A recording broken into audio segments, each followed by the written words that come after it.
Hello, everyone. My name is Stanley St. Rose, and today we're going to be talking about the short story To Build a Fire, written by Jack London. Now, before I go into summary analysis of this work, please remember to leave a like, subscribe, and/or comment so that the channel can continue to grow. So, To Build a Fire by Jack London is a very interesting short story.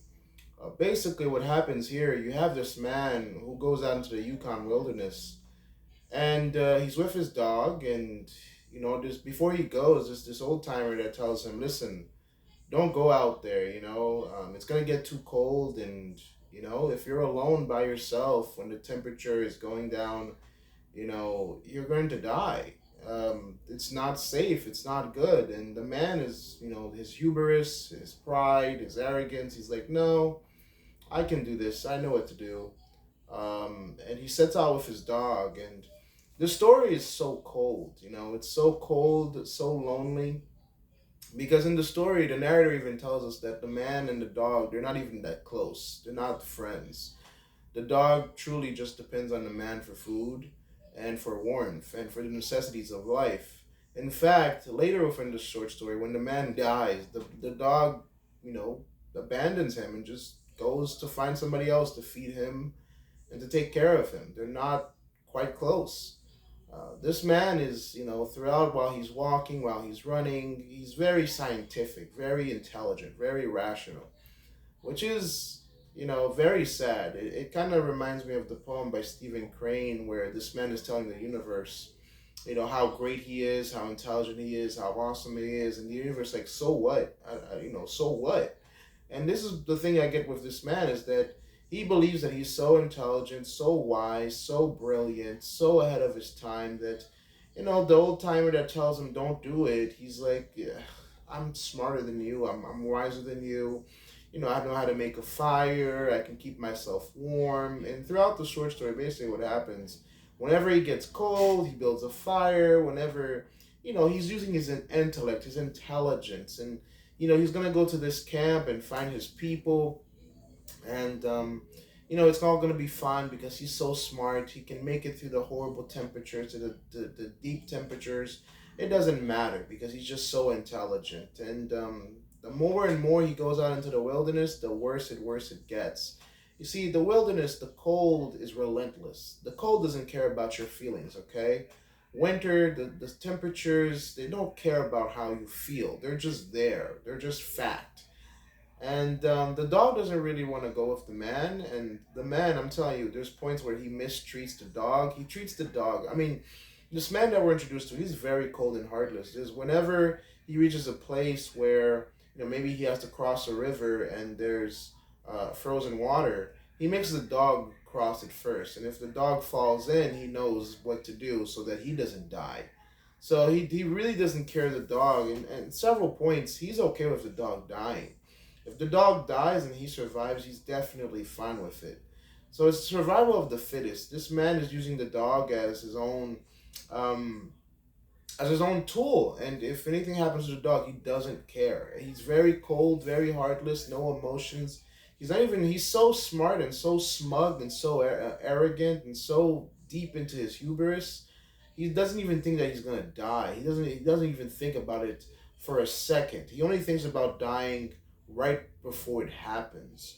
It gets to a point where the journey it gets so cold, so bad, so horrible that he keeps building fires here and there, just trying to stay warm, trying to be smart about it. At points the dog is happy when there's a fire, and when there's no fire, the dog is like, man, this guy's gonna get me killed. And so the story goes on to the point where he doesn't know what to do because this is getting colder and colder. And throughout the journey, it starts off very, the temperature was fine. It was just cold. But the further and further he goes on, the colder and colder and colder and colder it gets, to the point where, he starts to get frostbite. He starts to lose feeling in his hands. He starts to lose feelings in his feet. And it gets horrible. It gets bad to the point where it becomes the struggle between the natural world, the cold temperatures, and himself. It gets to the point where he reaches a place where he can't light a fire because he gets wet. He gets the and the dog is just watching him the whole time. And he starts to, the thing is that he starts to lose his mind, because like he's like, I'm so smart, I'm so intelligent, I can do this, like, the temperature's not going to do anything for me, I'm prepared, I know what I'm doing, and it doesn't mean anything.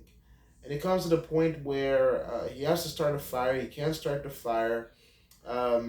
He goes underneath a tree, and he's like, starting the fire underneath the tree, and then ultimately snow falls on the fire and him, and he gets buried underneath snow, and all hope is lost.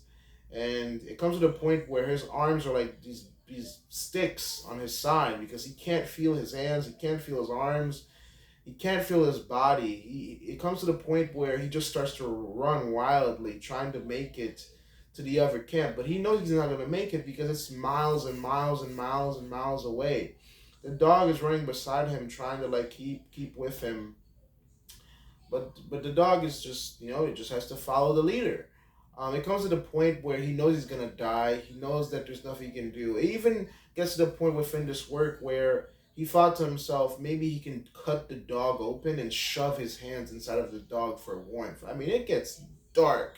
I mean, to build a fire gets dark, because this guy, his heart is as cold as the weather. And that begs the question, in terms of deeper meaning and analysis of this thing, that begs the question, do smart people become emotionally detached? Do smart people become cold? Do smart people lose their humanity? That might be the case, because sometimes the people that become very rich, very famous, they get detached from their emotions. They get, they're not humans anymore. Some people that have been too rich, they believe that they're too smart, or they're above everybody else, and that's honestly, that's a sign that you might die, or not be happy, because in life, if you become so far away from the vast majority of people, you're an outlier, and outliers, you're on your own. And this man, he thought he was so smart, so bold, so arrogant. So, his hubris was the size of the planet, to the point where he's like, "Oh, if I want to survive, maybe I should just cut this dog open and shove my hands into the dog so that my hands can warm up, and then I can build a fire for myself and survive myself." But the dog's like, "Yo, this guy is crazy." The dog backs away from him. When he calls the dog backs away from him. And then he tries to crawl on his hands and feet to the dog, and he grabs hold of the dog, and he tries to, he's thinking about killing the dog, but he can't kill the dog because his hands are frozen solid, so he doesn't have his digits anymore to kill the dog. It gets dark, because he's like, man, I want to kill this dog so I can shove my hands into it and get warmth, but I can't feel my hands, and I can't grab anything to kill the dog. I can't choke it to death. I can't do anything to kill it. And so the dog gets away from him, but the guy's like, man, I don't know what to do from this point, because like I can't kill the dog to shove my hands into it and warm my hands. I can't make a fire because the snow fell on my last fire. And so he just tries to run frantically in the woods, trying to figure out, a way to get to the other camp. But he can't, and he ultimately reaches a place where he accepts his death. He sits down and he lets his body freeze over, and he dies. He comes to the realization that the old man was right, that his pride, his intelligence, all of his superiority cost him his life, and he just dies within the cold. And I think his heart was as cold as his heart. His heart was cold as the temperature outside, and that's ultimately his pride and arrogance and his cold heart. That's ultimately the thing that got him killed. When you're humble, when you're nice, when you're willing to take other people into consideration, uh, your life is better, because people will help you, no matter how smart you are. I mean, even Albert Einstein, he was extremely smart, but he needed other people. He needed other scientists. He needed other workers. He needed people to help him to become who he is. No one makes it on your own, and it doesn't matter how smart you are. If you're arrogant, if you're prideful, if your hubris is larger than the world, If you don't take advice and you're not humble, I'm telling you, it will lead you to your demise. That's the in terms of deep meaning and analysis of this short story. That's the thing we should take away from it. Number one, you cannot defeat nature. These are the things that you should take away in terms of analysis from this short story. Number one is that nature's undefeated. You cannot beat nature. I mean, you can try to swim in the ocean and animals will eat you up. A shark will attack you. You can try to make it out in the snow and in tough temperatures and you'll freeze to death. You can try to make it out in the Sahara Desert and you will burn to death or lack of water, dehydration, and you die. Man cannot beat nature. We need to understand that nature is undefeated. It is relentless. It is brutal. That's why the animals that exist in nature, they are the roughest, toughest, ferocious beasts in the world. Only the beasts, only monsters. Because true animals, sharks, wolves, I mean literally wolves. They exist in nature and they are wolves. You have to literally be a beast. You have to literally be a monster to exist in nature. And in the animal kingdom, all the animals that survive, all the predators, they're monsters. They hunt each other down, they kill each other, and they eat each other.